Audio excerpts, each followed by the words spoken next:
using the Laplace transform to solve the derivative equation with the condition. So first of all, you need to recognize that this integral, you need to use a convolution method. So this integral is the same as y convoluted with 1.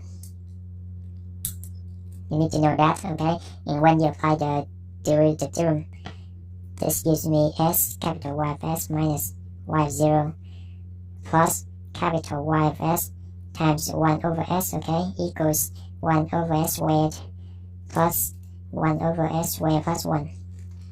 So the tricky thing is right here. If you don't recognize this one, you cannot rewrite it as this, or you cannot take the Laplace transform.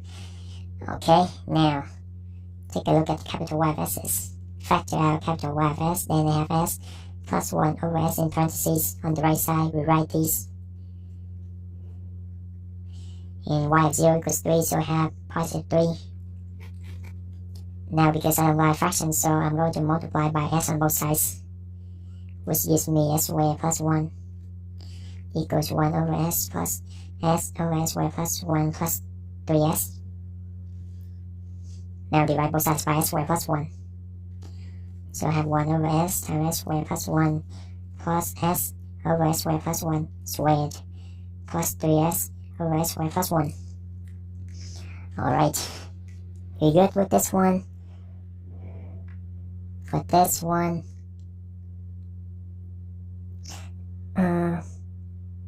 we have a problem right here. Well, actually, when I multiply by s on both sides, I should simplify this, and I will explain it later. Why? You could simplify it, but at this point you have to use partial fraction decomposition method, right? For me, I saw this and then I wouldn't want to use that one. So what I'm going to do is to use a shortcut. And by the way, if you haven't had the chance to watch the video that I made about finding partial fraction in less than 30 seconds, I'll put the link in the upper right corner here so you can go to check that video out. So let me do this. So work on this one. As you can see, pull out the s. As you can see, they are off by I'm going to have something over s squared plus something over s squared plus 1. And as you can see, they are off by 1, so I'm going to have 1 on top. The next step is to determine which one has the negative side. Now that I experienced, the bigger denominator will carry the negative side, which is this one, right? And then you just distribute the s. So I have 1 over s minus s over s squared plus 1. Very quickly, you get the fractions of this one because I explained as I'm doing, so it takes a little bit longer. But here, when you do this many times, it just takes you 5 seconds or less. Now for this one,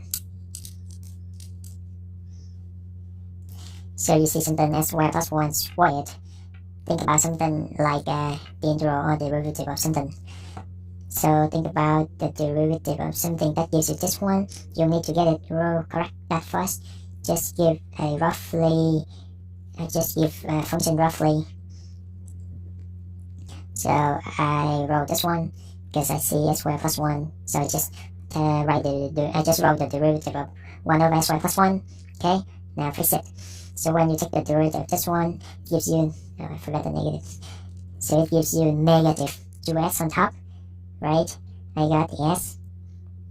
Negative cancel out. But the s, but the 2, what about the 2?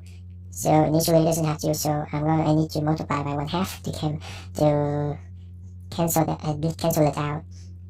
Okay, so I think this is what I should have.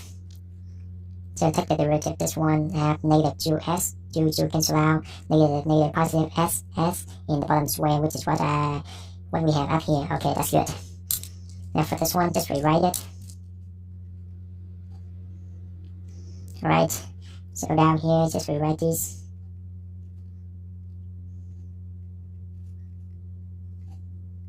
Normally I wouldn't do these steps, but some of you may not see it, so I have to write it down step by steps.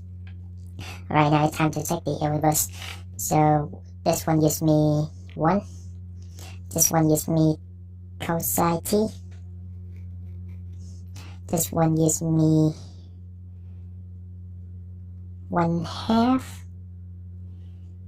t psi t. This one gives me 3 cos psi t. Alright, simplify a little bit more. So I have 1 plus 1/2 t psi t plus 2 cos psi t. Alright, so this is your final solution. That's it. If you find the video is helpful, feel free to give it a like, share, and subscribe to my channel in order to receive the most current videos. Don't forget to hit the bell so that you won't miss anything. I'll see you next time.